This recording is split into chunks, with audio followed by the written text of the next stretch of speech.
Coming up on today's edition of the Locked On Raiders podcast, it's the last show of the year, last show of the week. We got to talk all things Raiders and Colts as it's Week 17 action. All coming up on Friday's edition of the Locked On Raiders podcast, December 29th, 2023. Just win. Just win. Just win. Just win. The autumn wind is a raider, pillaging just for fun. He'll knock you round and upside down and laugh when he's conquered and won. And won. And won. And won. And won. And welcome in, Raider Nation, to another edition of the Locked On Raiders podcast. Thank you so much for making the show your first listen of the day. Make sure you subscribe or follow for free on YouTube, wherever you get your podcasts, to get the latest edition of the show. As always, if you're checking us out on YouTube, we appreciate you, and we appreciate my man Ari. He does a great job each and every day making sure we're up on YouTube, we're looking good, we're sounding good, doing all the hard work behind the scenes. Definitely appreciate him. He's been doing it, grinding out all year long. Definitely appreciate him. At Ari Produces on Twitter, at your boy Q254 if you want to hit me up on Twitter as well. And we got the Locked On Raider podcast voicemail line at 707-654-4693. It is the last show of the year, so try to get as much feedback in before the show wraps up in segment number 3. As many calls and as many texts as possible. Try to squeeze them in, even if that means we go a little bit longer in today's show. Again, it's the last show of the year. If we go a little long, we, go a little long. So that'll be in segment number 3.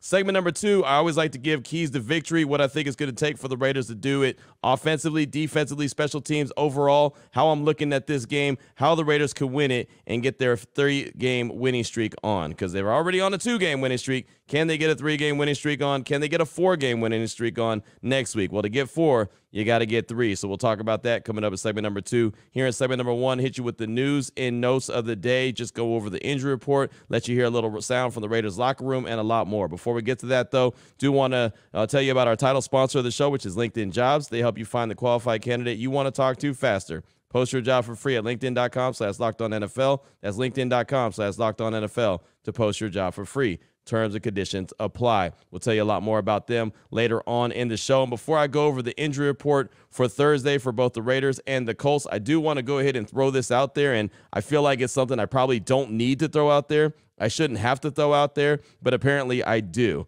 Apparently because I've mentioned multiple times that I think that the Raiders need a mobile quarterback, and I say mobile quarterback. That's how I defined him, a guy that is able to use his legs and his arms. Apparently some have believed that I don't like Aiden O'Connell because he's not black, which is the dumbest thing I've ever heard. And again, I feel like 99% of the people that listen to the show and watch the show realize that. But since we've had at least one commenting and firing off comments that believes that I think that only Aiden O'Connell can't be good because he's not black is silly, I thought that I'd go ahead and address it real quick. I don't want to spend too much time on it because I think it's the dumbest statement I ever heard. But if you think ever I have a comment or an opinion on a player or a team based off the color of their skin, you're watching the wrong show and you're listening to the wrong guy. Mobile quarterback means exactly that. Mobile. Can use his legs. I don't care if he's white, black, yellow, green, red. I don't care what color he is. I said mobile quarterback. That means a guy who's willing to run. That is the definition. Josh Allen runs. He's not black. Justin Herbert runs. Guess what? Not black. There's a lot of quarterbacks that run. Doesn't mean that you have to be black to do that. And to say comments like, well, you're a black host, so you can only support black quarterbacks is the dumbest thing I've ever heard. So because one had the stones to actually fire off the comments, I'm assuming that there's a few out there that may believe that as well. So that's why I'm addressing it and don't want to spend a lot of time with it. Just want to go ahead and get that, kind of nip that in the butt off top. And it's a shame that it's the last show of the year and I have to address something as stupid as that. But here we are. So with that being said, let's go ahead and get into the injury report for Thursday for the Silver and Black and the Colts. And, of course, we'll get another one later on this afternoon, and then we'll find out 90 minutes before kickoff exactly who is inactive for the Raiders. And just a couple guys that I wanted to point out for the Silver and Black did not participate on Thursday. Running back Josh Jacobs still dealing with the quad injury. From everything I understand, though, he's definitely going to try to give it a go on Sunday. Doesn't mean he will play, but it sounds like he's going to try to give it a go regardless. And at this stage of the game, I'm sure practice is not something that he needs. Also, Michael Mayer dealing with a toe injury, did not participate either. I haven't heard anything about him, so I'd be pretty shocked to see him out there on Sunday, and that's unfortunate. I felt like he was really starting to get into a nice little groove and get lathered up and could be a big-time weapon for Aiden O'Connell. It's just being another weapon on that Raiders offense. Other guys that were limited, Max Crosby, knee. Of course, he's going to go. Jermaine Illuminor has got the knee injury. He got banged up on Christmas against Kansas City. He's limited, but sounds like he's going to go. Andre James with the ankle injury, limited. Malcolm Kuntz with ribs injury, limited. He's going to go. Had a chance to catch up with him in the Raiders locker room on Thursday. Colton Miller with the shoulder injury, limited. We saw that he was active last week against Kansas City, but didn't play until Illuminor went down. Then he got into action. And then DJ Turner with the shoulder injury, limited as well on Thursday. And just a little side note, the Raiders held a walkthrough, so it wasn't like a full-blown practice. So all these designations are really estimations. As far as the Colts go, just a couple of guys to pay attention to. DJ Montgomery, the wide receiver, dealing with a groin injury. He didn't practice on Wednesday or Thursday. Also, Cameron McGrone, the linebacker, illness, no-go on Wednesday, no-go on Thursday. Limited running back Zach Moss with the forearm injury. Michael Pittman Jr., he was a full participant, so it looks like he's going to go. That's obviously a big addition for the Colts if he, in fact, does go. Now, I know that he looked like he was going to go last week on Saturday, and then he ultimately didn't go. So we'll see what happens if he goes. But if he is in the mix, man, that's a big-time weapon for Gardner Minshew. Other guys, Braden Smith, the tackle, that's another guy to pay attention to.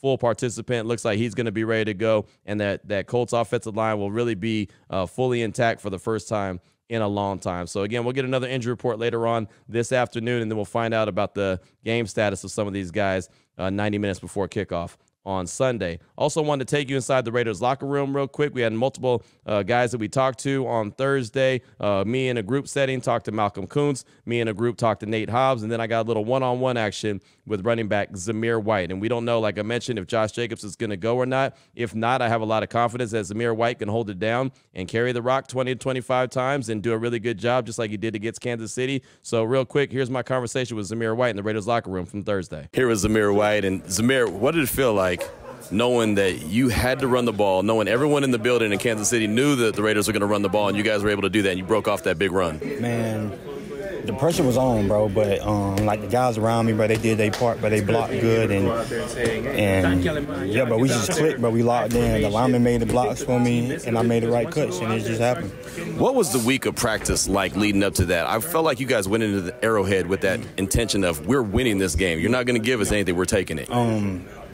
Last week practice was a dog-eat-dog world, man. Yeah. It was just going at it, but like be locked in, but be ready. It's gonna be this, it's gonna be loud, it's so be on your but regardless. Yeah, but no matter what the outcome is, but we go play. And it's so important now in December to be able to have that strong run game because weather gets cold. Is this kind of right up your alley? Definitely right up my alley. Downhill, physical money game. Yeah, I mean, that's me, but pound for pound. What about that offensive line that did do all that blocking in front of you? Every time you ran the rock, it looked like 4 or 5 yard carry. Bro, those guys were blocking crazy, but not even just the linemen, but the Kobe and Yacht was blocking crazy. I mean, like, guys were just doing their part. What does it mean at this time of year knowing that you guys are still in the hunt? You're still in the mix, right? You got to take it one game at a time, but everything's in front of you. Man, but just head down, keep on grinding, man. Just be focused. Yeah, but just like last week, but just be locked in and just grind it out, pound for pound. What has this season meant to you? Just kind of the ups and downs, the roller coaster ride, and now you're getting your opportunity to shine as well. Ups and downs, bro, but the bruises, bro, make you goddamn much stronger, so it's cool, man. Yeah, but we go get it through there. I heard that you had to gift everyone, gift all the linemen, Jays, after going over 100 yards. Did that happen? I'm doing it right. Okay. Yeah, but these dudes got size 18 shoes. Right. I got to find these shoes, bro. But I wear a 13, and that's the hardest shoe to find, right? I mean, you go to the store, they have one, so I can only imagine an 18. Imagine 18, bro. Right.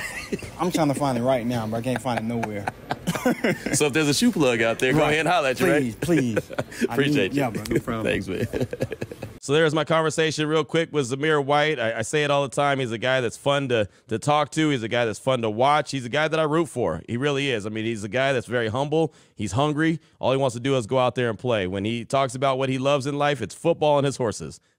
And that's about it. And I thought that was funny when he was talking about looking for Jays for the offensive lineman. And, You know, I wear a size 13 shoe, so I know when you go to the store and you try to look for a size 13, it's very rare that they have them in stock. Usually it's only 1 or 2 pairs, and then they're gone real quick. So could you imagine trying to go to Foot Locker and pick up a size 18? Yeah, good luck, right? Good luck. I'm sure that's not in stock, but he said if he went over 100 yards against Kansas City, he was buying all the offensive linemen a pair of J's, and so he's looking for them. He said he's looking for them, but he hasn't found all the right sizes. So I thought that was kind of cool and just kind of shows you the guy that Zamir White is. Coming up in segment number 2, we'll talk about keys to victory. What is it going to take for the Raiders offensively, defensively, special teams, and overall to get the win over the Indianapolis Colts and have a 3-game winning streak heading into Week 18, a game at Allegiant Stadium versus the Denver Broncos. We'll do that coming up in segment number 2 of today's Locked On Raiders podcast. We'll get to that right after I tell you about the title sponsor of the show, which is LinkedIn Jobs. When you're hiring for small business, you want to have as many top-tier candidates as possible to interview. That's why you have to check out LinkedIn Jobs. LinkedIn Jobs has the tools to help find the right professionals for your team faster and for free. LinkedIn isn't just another job board. LinkedIn has a vast network of more than 1 billion professionals, which makes it the best place to hire. Hiring is easy when you have that many quality candidates. So easy, in fact, that 86% of small businesses get qualified candidates within 24 hours. LinkedIn knows that small businesses are wearing so many hats and might not have the time or resources to hire. Thankfully, with LinkedIn, the process is quick and easy. They even just launched a feature that helps you write job descriptions, making the process even easier and even quicker. Right now, post your job for free at linkedin.com/LockedOnNFL. That's linkedin.com/LockedOnNFL to post your job for free. Terms and conditions apply.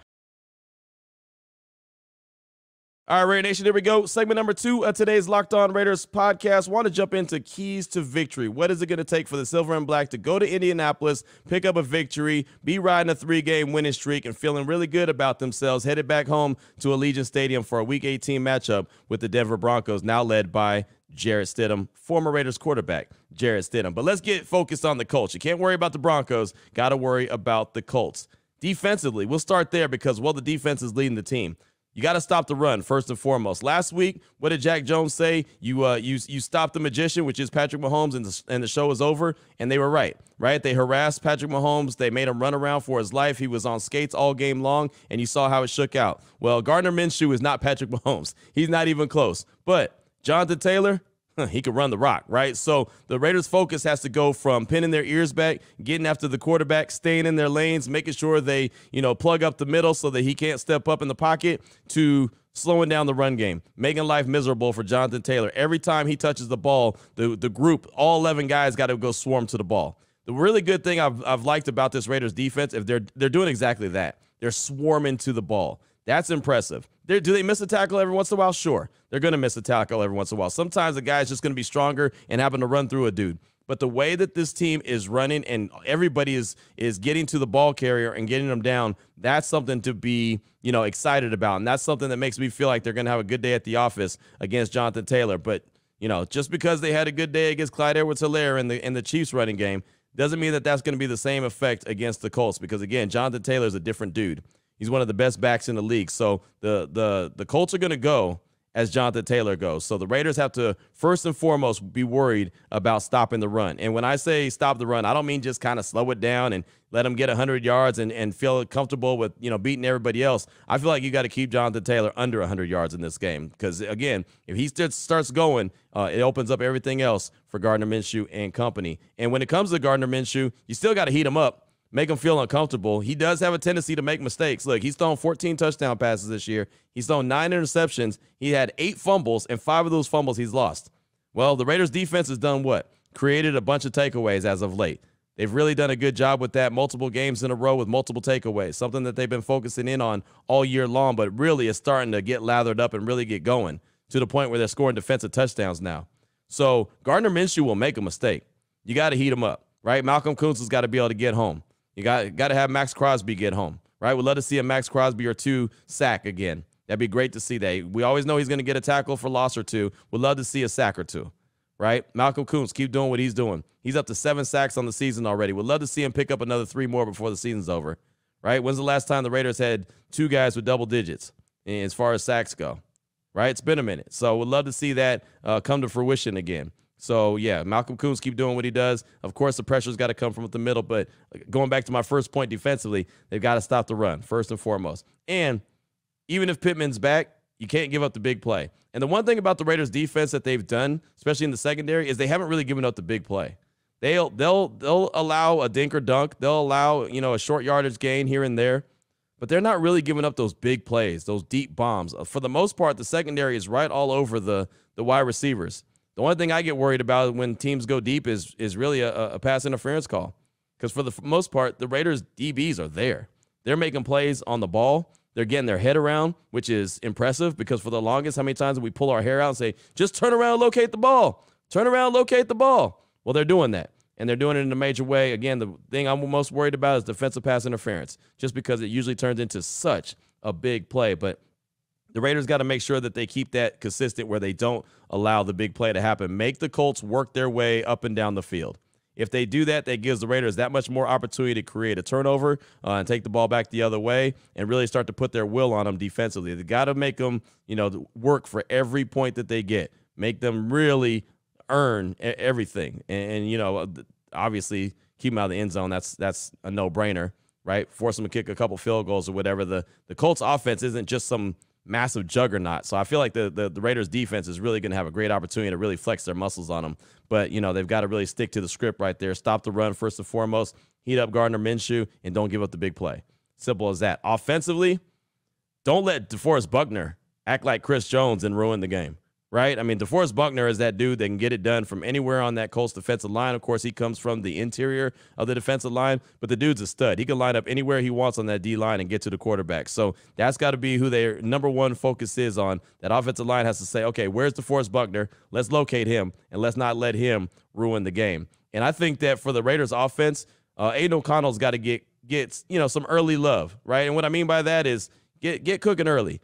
Get some easy connections, a couple layups, right? Design a couple plays where he could just see the ball caught, see some completions, right? I mean, think about it. This guy, he went from the first quarter to the rest of the game without a completion. He didn't have a completion on Christmas Day after the first quarter. So that's a long time without a completion. So he just needs to see one or two. He's very capable. I feel like he's going to have a big game, and this is why. When he had a bad game against the Vikings, what did he do? He bounced back and had a great game against the Chargers. Then he had a bad game against Kansas City. So I'm expecting him to bounce back and have a really good game against the Colts. The one thing about Aiden O'Connell that concerns me is just his consistency, or his lack of consistency. It's that C word again. And that's what he was at Purdue, right? He was just an inconsistent quarterback. He's got all the tools as far as the arm strength. He's got the intelligence. He's got it between the ears. His biggest thing is he just isn't a consistent quarterback. He just doesn't throw the ball consistently where it needs to be. So I think that it'd be great if Bo Hardegree can get him started early and get him a couple completions, preferably to Devontae, not because Devontae needs to be fed, but I'd like to see him engaged, right? I'd like to see, and we had a couple people call the radio station on Thursday. Matter of fact, Brother Marquise in the 305 was the first one to call and say, Devontae needs to be a star again. Let's see Davante Adams be a superstar again. Make some superstar plays. He put a couple balls on the ground against the Chiefs that really he shouldn't have done. He should have caught these balls. So, they're difficult ones, but he's Davante freaking Adams. So go be a superstar. Go be Davante Adams again, right? And if you get him involved early, most likely he'll probably be engaged throughout the course of the game. So, again, it's not like I'm just saying feed Davante the ball because it's Davante Adams and he needs to, but that's a great assistant. Right, if you get Davante Adams involved early, of course, Jacoby Myers is going to do his thing. I feel comfortable with that. Hunter Renfrow is always available. I know he doesn't get a lot of love, but he's available. He can contribute. But I think Davante and Aiden kind of connecting early, getting that confidence in between the two guys, I think that'd go a long way for the Raiders' offense in general. And then, of course, the run game. The run game's got to be there. It's got to exist. I don't care if it's Zamir, Josh Jacobs, a combination of the both. You got to have 20 to 25 carries. That's the identity of the team, regardless who likes it or not. That's the identity of the team. They're a run-first team, right? And so I'm not saying that they have to come out and run the ball, and then throw, run the ball, then throw. I'm not saying that. But at some point, you got to get to 20 to 25 carries. And the way that they salted the game away against Kansas City is the way that Antonio Pierce is going to want to salt the game away all the time, right? They're going to want to take that victory formation because a guy like Zamir White or a guy like Josh Jacobs was able to salt it away on the ground. So offensively, that's what they need to do. Special teams, man, let A.J. Cole continue to shine. This dude is having a fantastic season, right? He's going to be indoors. So I think that the sky's the limit on the quality of punts he could have on a Sunday. Now, I don't want to see him out there at all. That means he has to punt. But if he goes out there, man, that dude flips the field. He is just getting better and better, which is scary because he's been good for a long time. Daniel Carlson, if need be, may be able to kick a few extra long ones because his Lucas Oil Stadium is indoors, so he doesn't have to worry about the weather elements like he had to worry about in Kansas City where the wind was real swirly and everything. They don't have to worry about that. They're indoors. It's a controlled environment. And Carlson, we call him Cash Money Carlson for a reason. Coverage team, stay solid. I think they've been doing a really good job trying to, get down there and get the ball carrier or even trying to strip the ball out like DJ Turner did a couple weeks ago. I think that's a good thing. And then DeAndre Carter, I'm going to keep asking for it. I felt like at some point this season it was going to happen without me saying it. But, man, a big-time kick return would be awesome. Taking one to the house would be awesome, right? We haven't seen it in a long time. I stopped asking for it. I just figured it was going to happen this year between, DeAndre Carter, Trey Tucker, the guys that have that experience in that position. I figured it was going to happen at some point this season, and it hasn't yet. So now I guess I'm going to call for it again. So, DeAndre Carter, I'm hollering at you, man. A nice kick return would really give some good momentum to the silver and black. And overall, just keep playing with that Raiders swagger, that confidence, that expectation to win. That's what they did against Kansas City. They didn't go in there and think that they were going to try to win. They went in there believing in their hearts that they were going to win that game.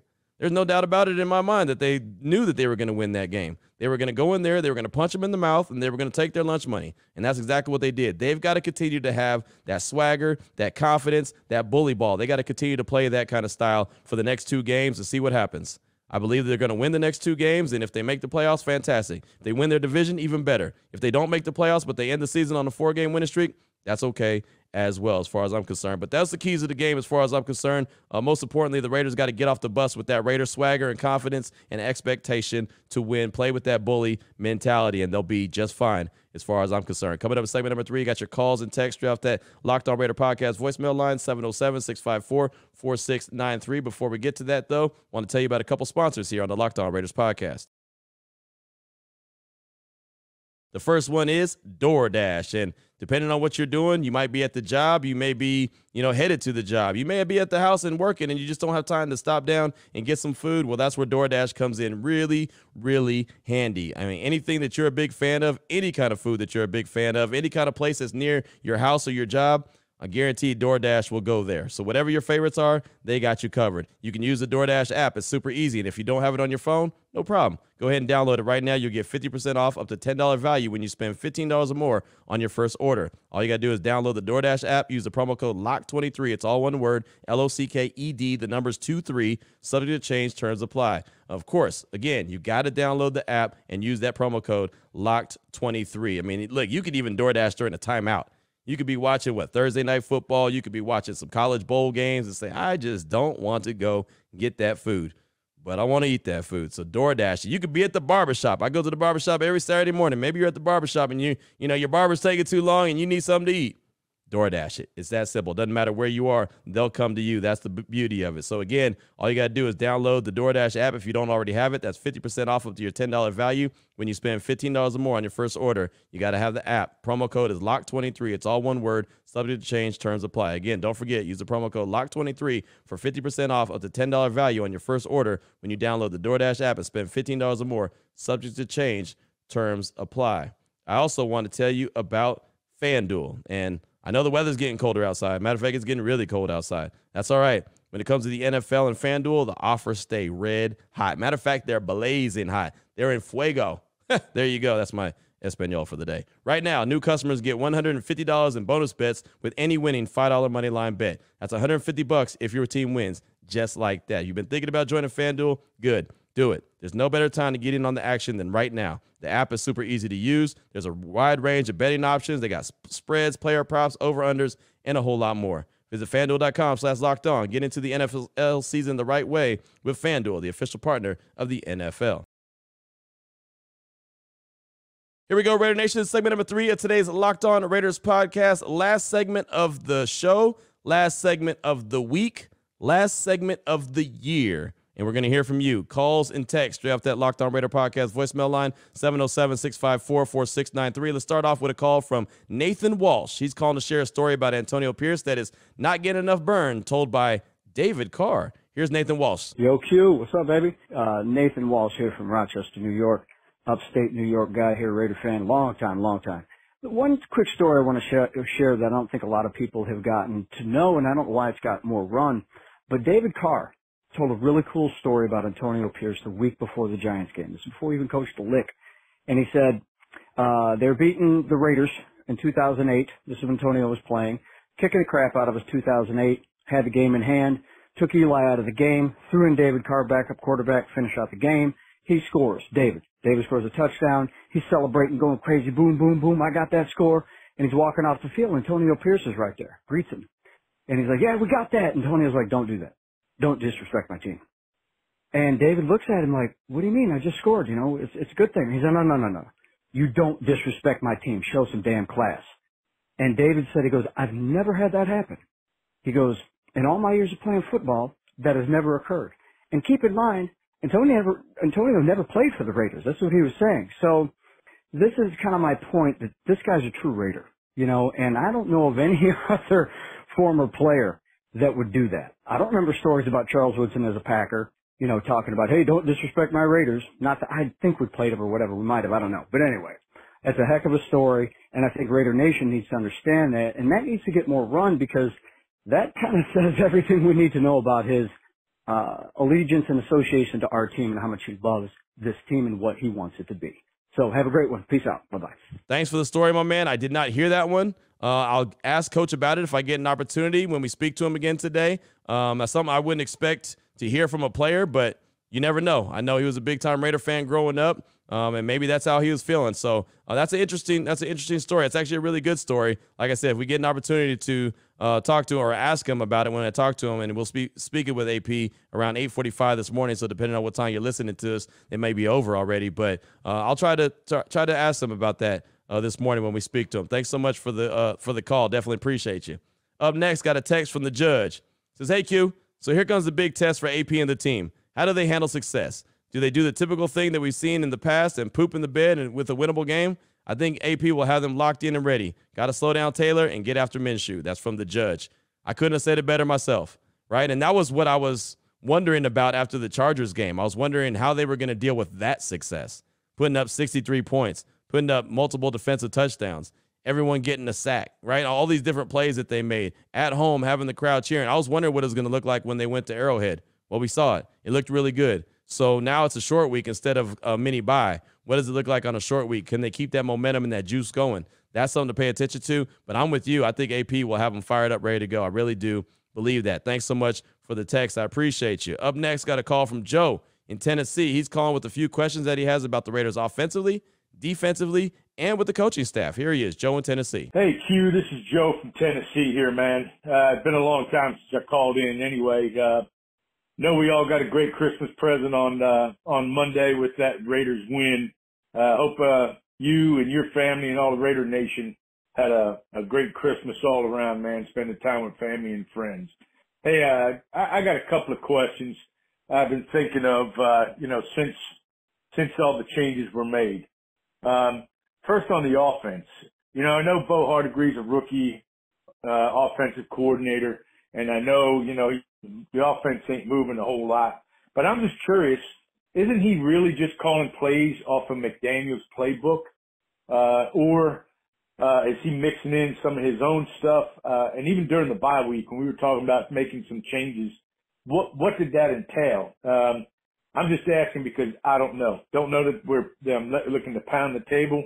I wonder what would happen if he had an off season to come up with his own playbook and implement it. Whatever the case may be. I know we'll probably move on from him and get somebody different. But I just don't know. Don't know if you may know, how that happens. Is he just, like I said, is he calling McDaniel's plays or what? Hey, my other question goes to the defense. And here's something we keep talking about. The defense is playing some old school Raiders football, which is awesome. But I wonder, if Mark Davis decided to stick with Antonio Pierce, which I'm on board like you to keep Antonio Pierce and Champ Kelly as the head coach and GM, but would Patrick Graham be willing to stick around long term under Antonio Pierce? Antonio Pierce is one of his assistants, and now all of a sudden you're promoting him over Patrick Graham to be the head coach and expect Patrick Graham to be his coordinator. I don't know. or would maybe he be looking to go and be trying to make a move to be a head coach or D coordinator somewhere else? Anyway, just a couple of things that have run through my mind. Hopefully, we keep AP. We find an officer that can help us move the ball. Patrick Graham will stick around, and we can make some things happen. But anyway, hope you all have a great New Year, Raider Nation. Looking for us to win out, and maybe we can have a true Christmas miracle, and the Chiefs will lose out, and we can take the division and have a home game at Allegiant Stadium for the playoffs. Just win, baby. Go Raiders. Joe, thanks for the call. I appreciate you. And yeah, I mean, Hardegree is using the playbook of McDaniels. Think about this. Everything that AP is using for the most part, everything Bo Hardegree is using for the most part is what's been put in place with Josh McDaniels, right? I mean, none of this is anything new and exclusive to AP or Hardegree. Of course, Patrick Graham was the defensive coordinator, so he's already in place, but many have said that, he's been freed up a little bit, and what they mean by that is that McDaniels probably had some input on the defense. Now it's about AP and Patrick Graham really kind of, collaborating on the defense, and that's why it's really been, kind of ratcheted up a little bit as of late. So, everything is just kind of on the fly, and that's what's intriguing. And honestly, I see a scenario where they could say, you know what, we're going to hire AP, we're going to make him the coach, we're going to keep Champ Kelly, we're going to keep Hardegree, we're going to keep Aiden O'Connell as the starting quarterback, and we're going to see what happens in the offseason. Right? Give them their whole offseason, give them a chance to put their plan together, let Aiden O'Connell go into the training camp as the number one quarterback, maybe get him some competition, but let him go in as QB number one and see how everything shakes out. That's a real possibility that could happen. I would not be shocked at all. It's something I talked about here on the podcast before, that there's a deal, a real deal possibility that's something that they could do, right? I mean, because remember, Aiden O'Connell didn't get first-team reps in training camp. He didn't get first-team reps until after November 1st, when he was actually named the starting quarterback. From the time that the season started and the time that Josh McDaniels got fired, I should say, he was taking basically third-team reps. And then when they felt like he was going to get ready for a game and play in a game, then all of a sudden they rushed him to get first-team reps. But it was nothing consistent, which, again, was another reason why I didn't want to see Aiden O'Connell start early in the season. I wanted to wait until he could consistently be the number one guy, which he's been since November 1st. So he's going to get, 9 straight games, which is great experience for him. Where he had no idea as a fourth-round pick what he was going to get his rookie year. He's got a lot of on-the-job training. Similar to AP, he's getting that same love, man. He's getting that on-the-job training as a head coach, something that you can't just teach in a classroom. You have to actually get out there on the grass and do it or coach it up like AP is doing. As far as Graham is concerned, I do think it's going to be tough to hold on to him. I think it's very important to retain him, but I do believe it's going to be really difficult. I think there's going to be other teams out there that talk to him as a potential head coach, whether he gets a job or they just check the box for the Rooney Rule. But I do think that he's going to be a guy that deserves a couple interviews for sure. I know he interviewed for head coaching jobs before he took the defensive coordinator job with the Raiders, so he was already in that conversation. Then he fell off a while after the Raiders defense, took a nosedive. But the way that they're playing right now and the way that the league is prisoners of the moment, they might look at Patrick Graham and be like, oh, man, he's figured it out. Okay, let's go get this guy. Now, again, I'm not saying that that's going to happen, but I mean, the Raiders may have to go ahead and bump up his title and bump up his pay. They might have to make him like assistant head coach, and I wouldn't have no problem with that. I'm sure AP wouldn't either. AP and Patrick Graham. Now, the only question is, as you mentioned, AP was actually hired by Patrick Graham to be the linebackers coach while he was the defensive coordinator, and then he got kind of leapfrogged. So I would assume that he's okay with it. He seems like he's been good. Doesn't really seem like there's anything that's bothering him when we see him at the Intermountain Health Performance Center. But you never know how someone could feel. He could feel slighted for all we know. So, I mean, I think it's going to be a little difficult to hold on to him, that's for sure. I think other teams are going to inquire. But thanks so much for the call. I do appreciate you. A lot of really good stuff. I got a text here from the 831. Don't have a name. He said, what's up, Q? I'm a barber in Watsonville, California, former season ticket holder in Oakland. I was telling my customers all week that the Raiders were going to win. I, too, referenced the win in Kansas City in 99. Hopefully the win springboard this team like it did then. I definitely think the win on Monday earned AP the coaching job. I really enjoy your podcast. Keep up the good work. What do you think of Eric Bieniemy as our offensive coordinator? Sounds like the Commanders will be moving on from Rivera. If Bieniemy doesn't get the head job there, he could be available. That's from the 831. And, yeah, I actually had a couple people hit me up on my radio show, and thanks for the text. Had a couple people hit me up on my radio show and suggest Eric Bieniemy, and I think he'd be a fantastic offensive coordinator. Again, I've said this before, and there's no reason why except for I want to see this team succeed and be a really good team. And that's it.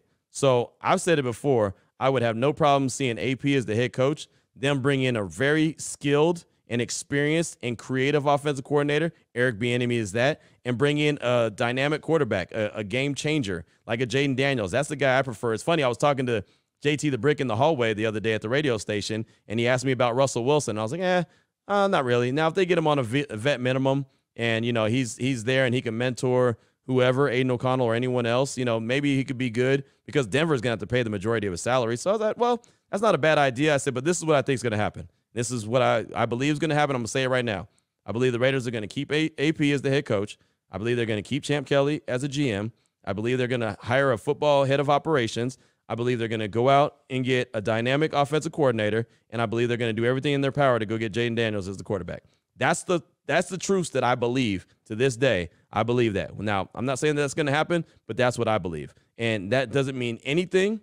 That has nothing to do with skin color. That has nothing to do with anything else. I just want to make that clear again, since I had to make that clear at the beginning of the show, which sucks. I just think that that's what they're going to do. That's just me. We'll see what happens, right? I've been wrong plenty of times before, but that's my plan. And I know Eric Bieniemy wants to be a head coach. So if he has the opportunity to be a head coach, then that's out. But there's other play callers out there that are very creative.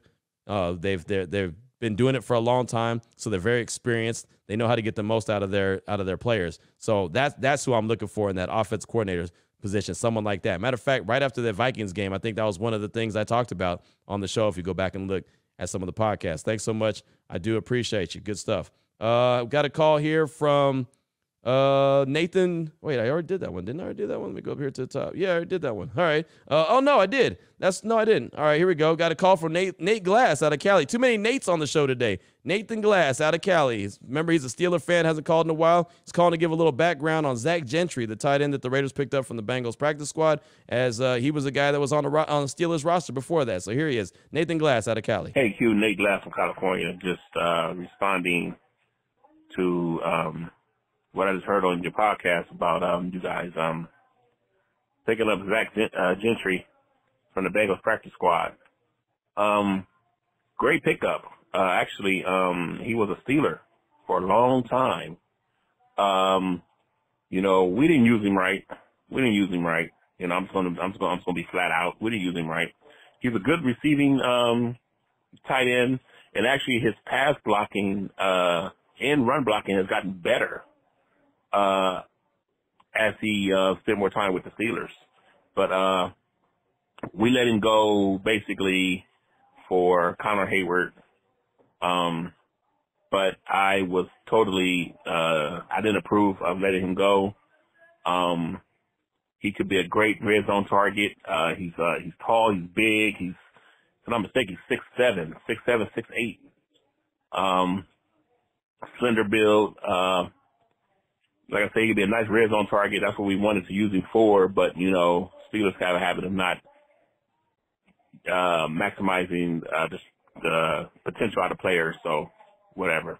But I'm excited that you guys got him. And I'm quite sure you guys are going to use him right.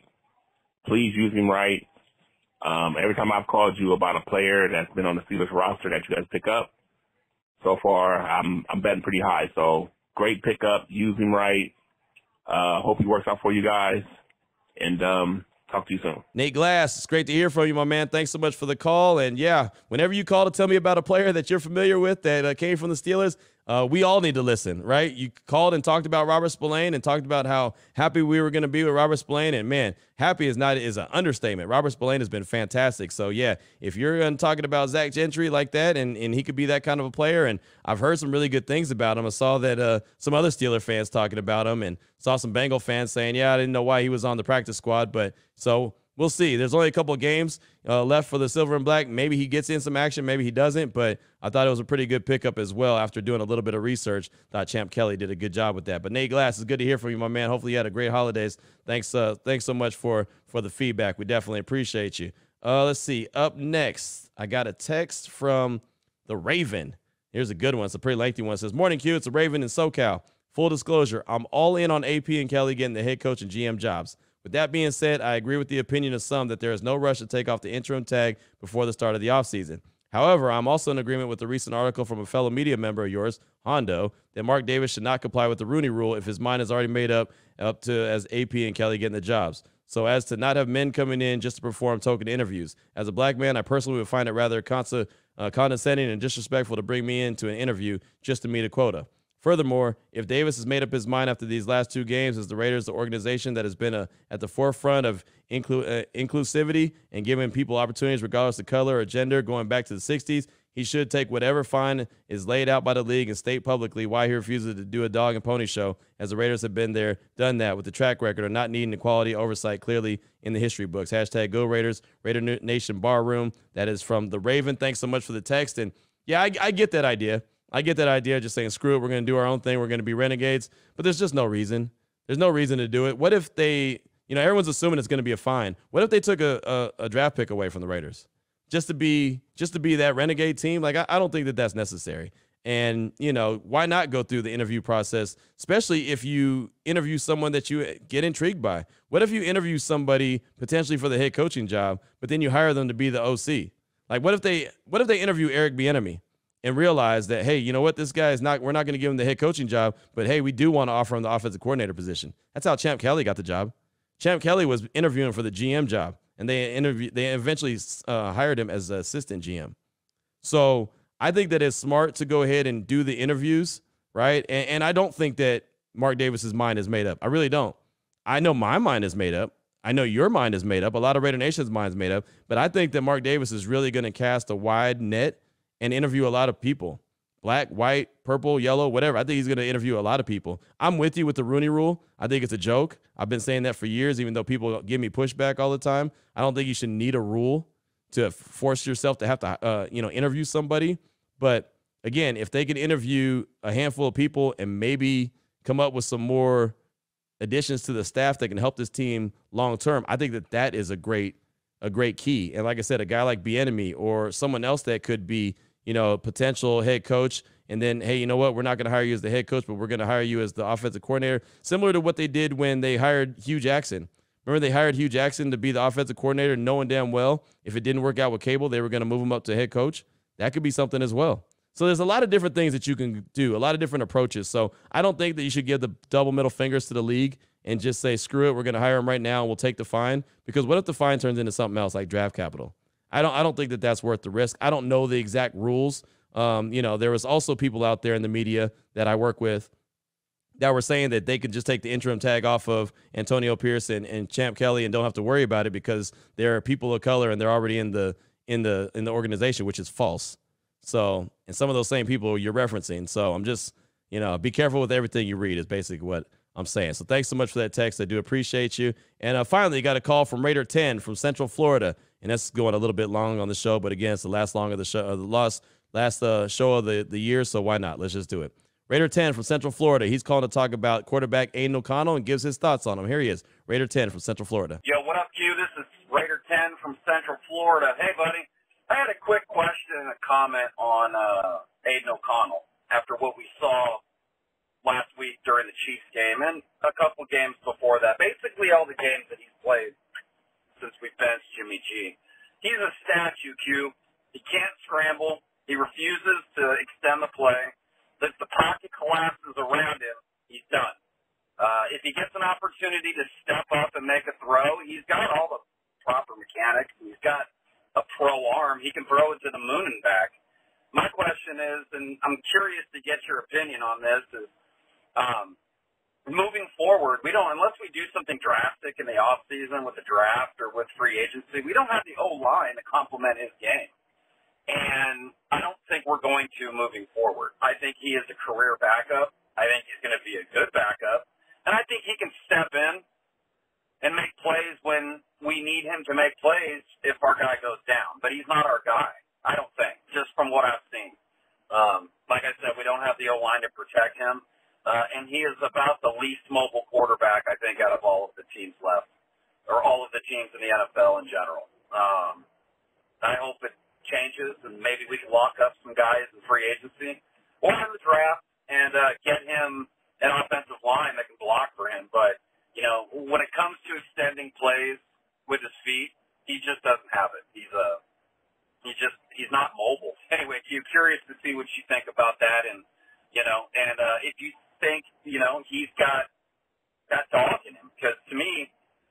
it just doesn't look like it. So curious to get your opinion on that. And as always, love your show.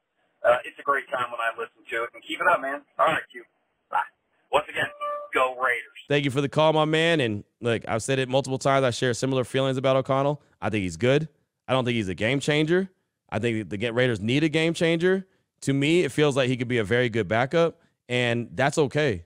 There's been over 50-something quarterbacks played this year in 2023. Over 50. You saw the Browns on Thursday Night Football. Joe Flacco's quarterback 4. Trevor Siemian is quarterback 3 for the Jets, right? The Broncos are now on quarterback 2. The Raiders have played 3 quarterbacks. I mean, the list goes on and on. The Chargers have played multiple quarterbacks. I mean, the list goes on across the league. Look how many quarterbacks the Vikings have played. They're going back to, I think, quarterback 4 of the year. So I don't think that it's a bad thing that, Aiden O'Connell ends up being a really good backup if that's what he chooses. I also don't think it's bad if they bring in a young talent like a Jaden Daniels, like I believe that they're going to do, just again, my gut feeling, and let those guys battle it out in camp. Then you have 2 young dudes that are on cheaper deals, and you could build your team around them and have a couple guys that you feel comfortable with. And if Aiden O'Connell beats out Jaden Daniels, so be it. Then he's the quarterback. But I think that a guy needs to be mobile. That's my biggest thing. I think in 2023, 2024, moving on, you have to have a guy that's got some mobility, and that's what Aiden O'Connell does not have. It has nothing to do with his color. It has to do with his mobility, with an M. M, not B, not W, M. BMW. Hey, that's cool. Anyway, you get it. That's what I'm saying. So thanks so much for the call. I do appreciate you. That's all I got time for on today's show. So that's it. That's all we're going to do. And, of course, we'll find out what happens on the game on Sunday against the Colts. And then, of course, we'll be back on Monday. It'll be January 1, 2024. We'll break it a new year here on the Locked On Raiders podcast. Over 3 million downloads again this year on the podcast itself. Almost 11,000 as far as the subscribers on the YouTube page. So we're alive and kicking, man. We're doing really well here, and that's all because of you, Raider Nation. So enjoy your weekend, enjoy the game. Happy New Year's ahead of time. Be safe out there.